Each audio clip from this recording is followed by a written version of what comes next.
This is the variety of the cauliflower that I grew.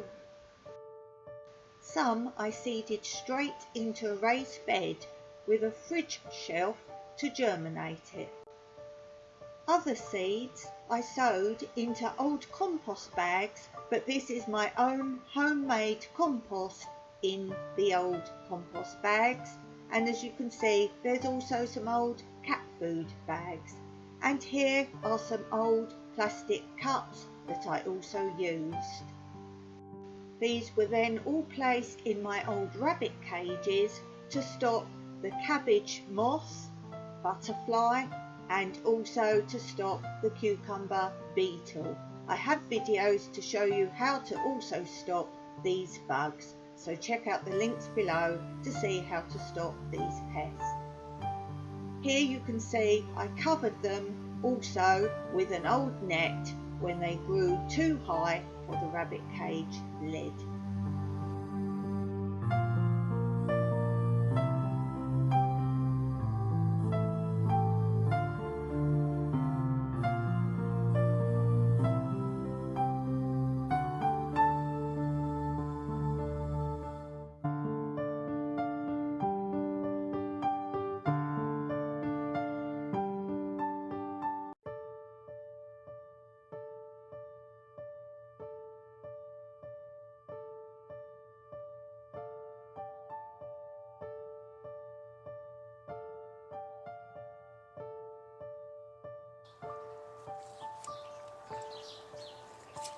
When growing cauliflower from seed, how do you know when it's ready?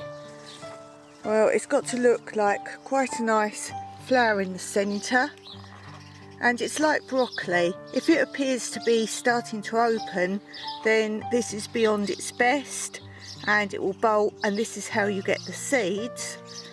Also look at the colouring. If it's starting to go yellow, this is just beyond the time to pick it. It should be okay as it's just slightly turning yellow, but pick it at once. And to help your cauliflower grow well, if you've got either strong heat or indeed frost when it's out, when it shouldn't be growing, just pull all the leaves over together and tie them to protect the head when it's growing. This will also be a way to make your cauliflower last longer prior to picking. Watch out for butterfly eggs, which are these yellow ones. It's the white cabbage moth, and these are the moths or butterflies that actually attack all brassicas such as broccoli, cabbage. Now if you want to make seeds to grow from next year, then allow them to bolt, and the way to let them bolt is again very much the same as broccoli.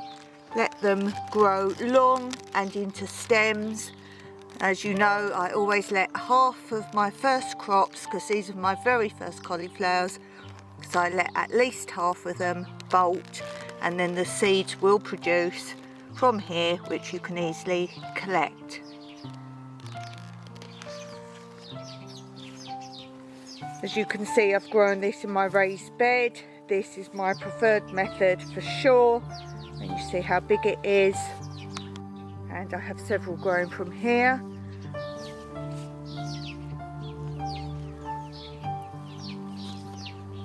This one's just starting to bolt, and this is for an example to show you how the heads will go. You do have to destroy certain things and allow butterflies and things. My first growing to share with you all the different ways and things that can happen. Here's Mr. Colin Waffles. Good morning. Good morning. High five. High five. High five. You always do high five. High five. It's because he's balanced, I think. High five. And here is the end of the cauliflowers that I just experimented with growing in the rabbit cage in grow bags. Basically my own compost that I used in old grow bags that I was given. And these, as you can look back and see how these grew, because I'm not going to repeat all my footage again, so look back of any of my other growing areas videos. And these were my experiment to see where they would grow. These were absolutely full of leaves, which you can actually eat, and these are what are left. And as I say, these were initially the ones I was going to leave to go to seed. So these are just experimental ones over here. Obviously grow bags are really only initially for starting the plants,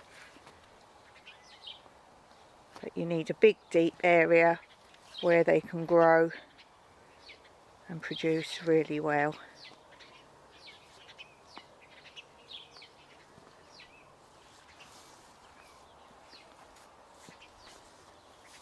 So I hope that's been of some help to you if you're a first time grower of cauliflower.